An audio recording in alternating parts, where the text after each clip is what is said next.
Thank you very much. Thank you for having me. Please let me know if I will have some connection issues because I had some before. Let me just. Okay. So I would like to talk about the crisis from a different perspective, from a development perspective. To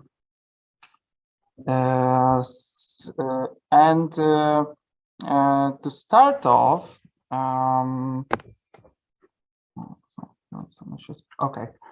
to start off, I would like to briefly introduce you to the concept of human flourishing, as this will be the background for this presentation. And I believe that human flourishing concept is it's a good representation or a good theory of development that we have at the moment. So it's neo-Aristotelian in a sense. It comes from Aristotle's notion of eudaimonia. So it's basically about the good life, about the life worth pursuing, worth having. And it can be described as a freely chosen and progressive activity of subjectively purposeful and objectively valuable life.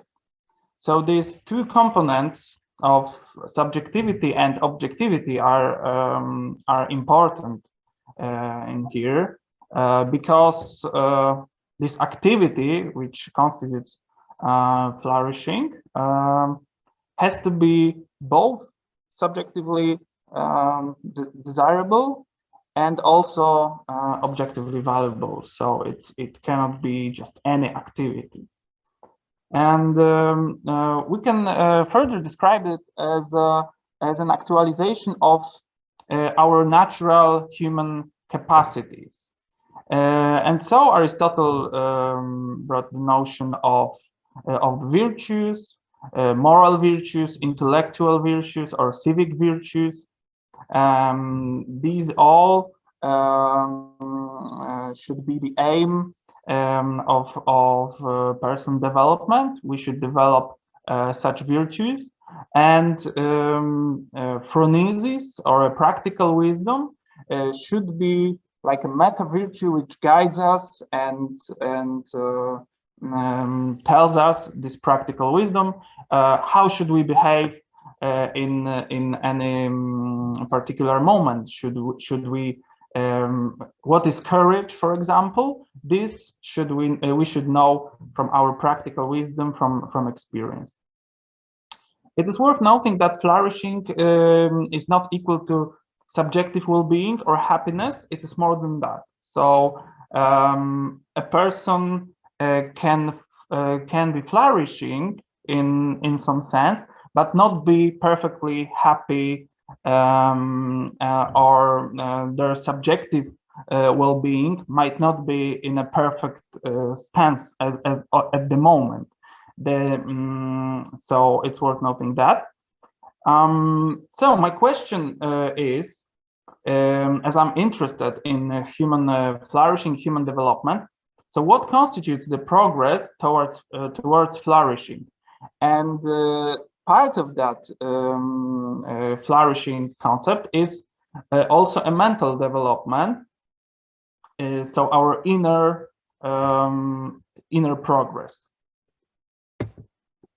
And here we can ask a question: is crisis always bad? And I think there are two assumptions someone can make which are false.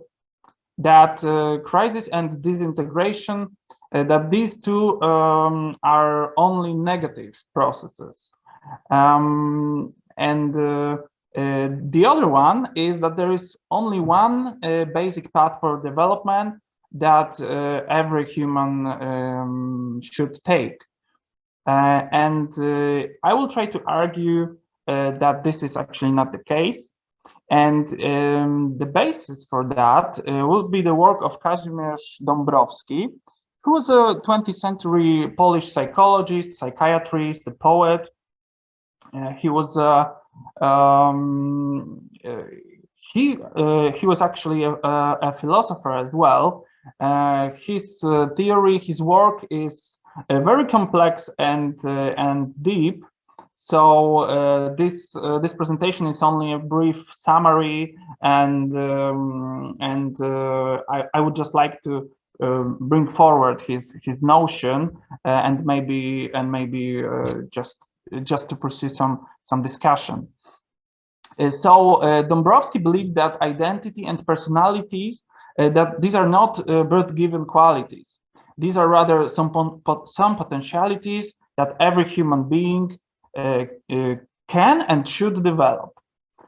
He is famous for his positive disintegration theory, and it basically stands that crisis or some sort of self-discontent is necessary to change the inner status quo, which, according to Dombrowski, for most of people, this inner status quo is should not be sustained.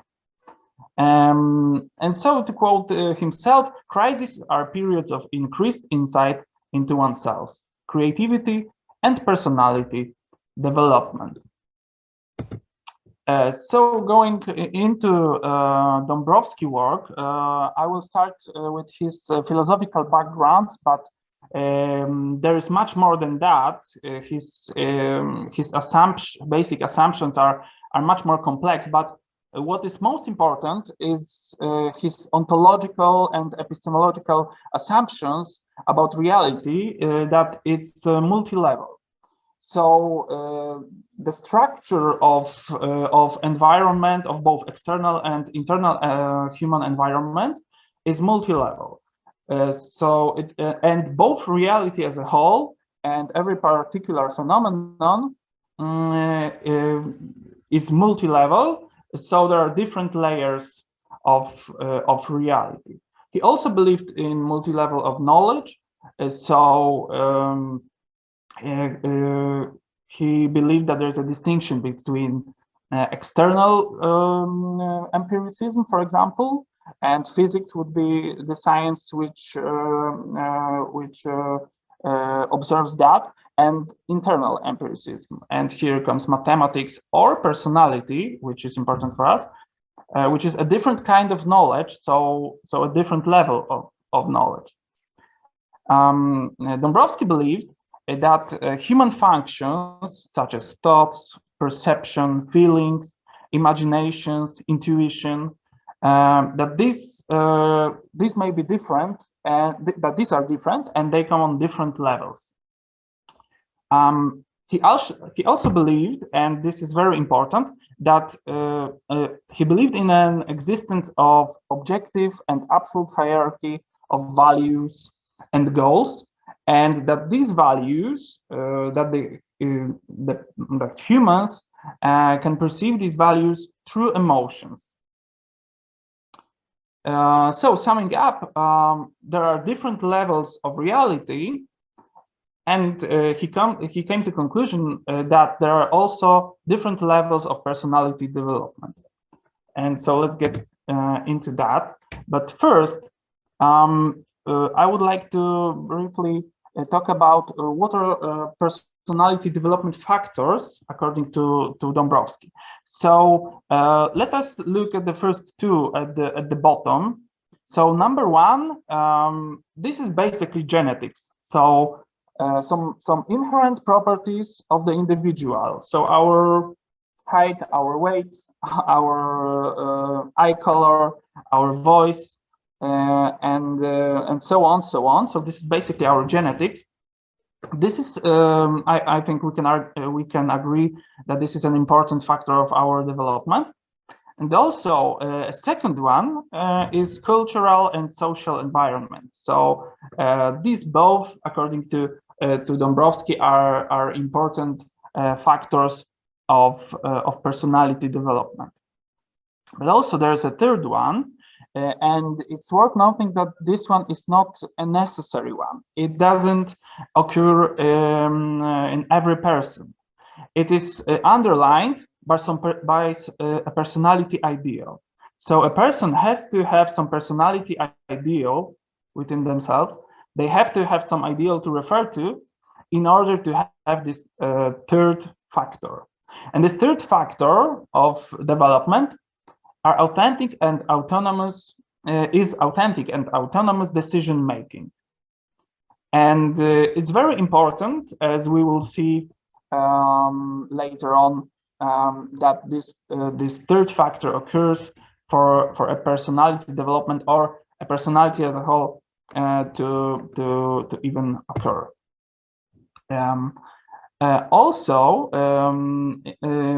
I have to note that Dombrowski described two types of development. So first one, and the basic one, is called phase development. It's horizontal. We can imagine it by like being a horizontal one. And this development is automatic, it's mechanical, and it's biologically or socially driven. An example would be our development from childhood through adolescence, maturity to the old age. So it's all automatic. We don't have there's no decision making in there. But there's also another level, another type of development, and this is level development, and we can imagine that as a vertical one, and should be described as a self-regulative, autonomous, consciously chosen, and unique. So there is no example given in here because it's unique to every person, should be unique to every person. And Dombrowski also compares that type of development to Plato's cave, as he said that there is no coming back after some point, and I will show you that point in a few minutes. But after some points, just like in Plato's cave, no one would like to go back to the cave once they're out. So it's the same with the level development of personality. After some point, we just don't want. There is no way of going back. Yeah, and so according to Dombrowski, the whole personality development is developing towards a personality. To even his notion of personality is somewhat different than it's a demanding one, I can say. And so this level development is a movement towards higher levels of internal mental environment. So it's all about our psychic. And with each, this is important part, that with each subsequent level, the potential for more internal conflicts and further development is greater. And this is the disintegration or the crisis that I mentioned earlier, that is important in here. Okay, so to sum up this this section, internal conflicts are the driving force of all changes, according to Dombroski theory. So this will be more visible on just in a second. So what is this? What are these internal conflicts? What is this disintegration? He talks about positive disintegration, but what is this? This is the feeling of mental dissonance, shame, discontent with oneself, and this is a state of feeling uneasy, of dis-ease, and there are different. It also occurs on different levels. So different levels have different type of disintegration. It's worth noting that the outcome of such a disintegration remains in each person's decision. So according to Dombrowski, all people at some point of life will be put in front of some type of disintegration, but not everybody will have a determination and strength to pursue it for it to be a development. So disintegration, we may call it some indicator, some personal indicator of what is our truly desired direction, or our inner voice that signals what really is important for us. So there is something wrong with my situation. So it's an indicator for me that maybe there should be some change. Disintegration is a force of development, but what kind of development? For example, from automatic activity to conscious activity, from biologically determined to morally auto-determined, from being egocentric to being alterocentric, and from stability driven by instinct, which is a basic function. It's a development to variability, but driven by self-realization. Okay, maybe let's. Yes, this is the slide I wanted to get into, because it will be much easier now to explain the Dombroski theory. Let's for a moment not look at the chart at the right, but let's focus on what is at the center. So on the bottom we have a level 1. And its primary integration, because these are different levels of human psychic development. Starting from the bottom, level 1 is a primary integration or primitive integration. This is our basic state, and it can be defined as a state of following these biological impulses, instincts, and social constraints. So at this level, a person is just a person feels good in their place. They are some sort of we might say consumer or some sort of there's a comfortability that they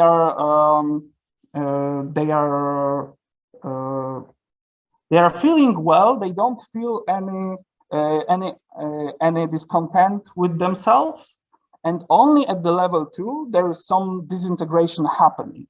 But this disintegration happens only unilevel, so horizontally, like I said before. And this horizontal disintegration means that there is some ambivalency towards reality. It might be a death of somebody who is close to us.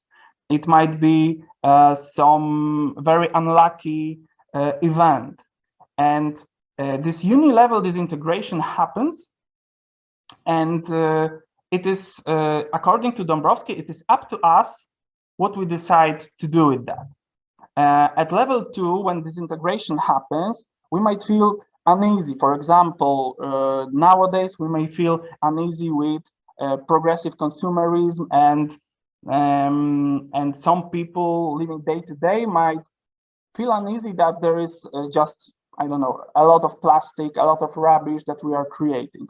And this is the feeling of disintegration. And some people might act into it, but according to Dombrowski, most people will just get by and get back to the level 1 primary integration when it actually doesn't bother them anymore. So between level 1 and 2, according to Dombrowski, is where the most movement happens. Most people, according to Dombrowski, don't get higher in their psychic development, because going to level 3 is actually another type of disintegration. This is multi-level disintegration, and here a person has to accept that the type of life they have been living that there is something wrong with that, that they feel uneasy with that, and it happens spontaneously, and it happens thanks to the third factor of human development that I spoke before. So the third factor is something that starts occurring here. So not only biological impulses and not social constraints are driving us anymore, but this is our unique and our autonomous decisions. And from now on, we make our own. We try to make our own path towards development. And on level 3, it happens spontaneously, but then there is level 4, where this is organized disintegration. So this is a process where the person has hierarchy of goals, and the person knows exactly what those goals are. And so they are not quite there yet, but they are acting on it. They are, there is, like I said before, there is no going back. And they are constantly in the process of this development of personality. And so level 5 is another integration. These are some visionaries. Dombrowski gives account of some people who are very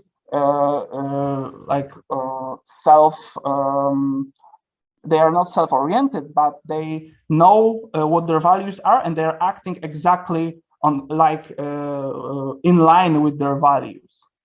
And now we may look briefly at the chart at the right to visualize what is the amount of internal conflict on each level. So first level, there is no internal conflict, and on the level 2, there starts to be this crisis, this internal conflict about feeling of discontent with oneself, and it gradually lowers with each level.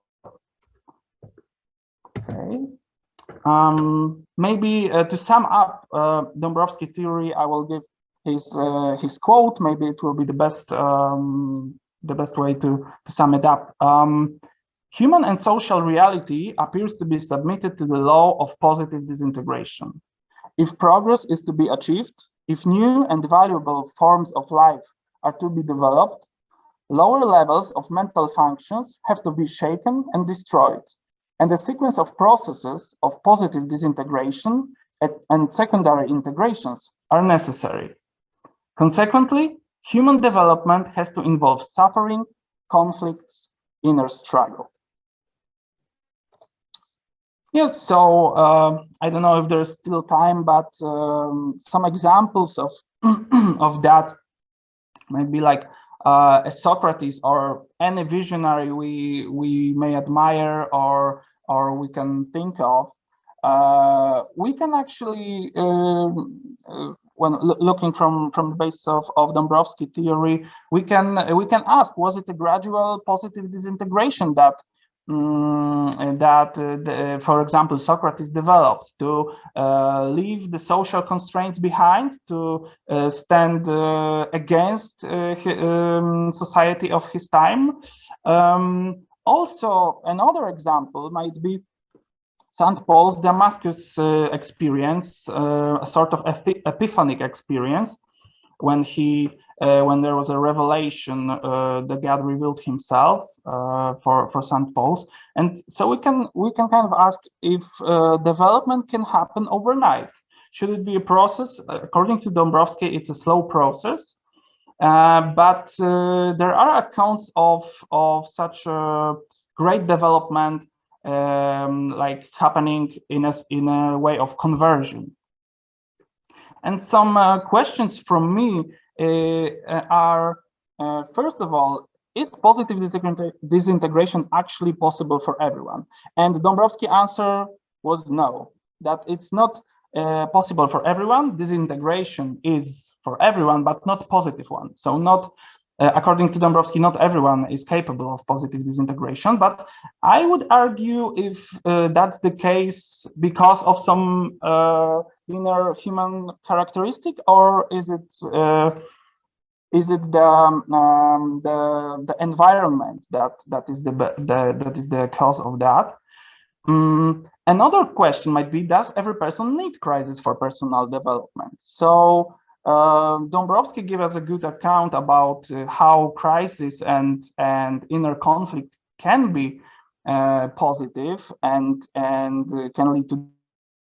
Is it really needed for everyone? Are there any people who we may call visionaries who have never had any crisis? And last question I would like to pose is, how can we construct the education of children to create not the society of conformers, but rather of autonomous and self-reflective individuals? So the ones from the level 5 of Dombroski theory. I think this of course is a question worth pursuing. And I hope I have not took too much time. These are a few references, and thank you very much.